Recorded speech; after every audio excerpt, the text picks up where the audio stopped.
puno mi je srce zato što smo se zaista nervozno spremali za ovaj koncert, jer deci je ovo bio nekima čak i prvi nastup i odmah na velikoj bini.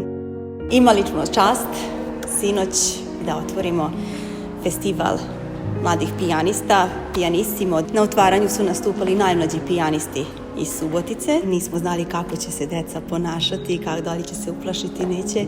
Međutim, sva deca su se zaista divno pokazala, uživala su na ovoj divnoj sceni u gradskoj kući. Ja mislim da ćemo od toga napraviti čak i neku tradiciju, da ćemo tu decu više puta pokazati. Ipak su ova deca budućnost naše struke.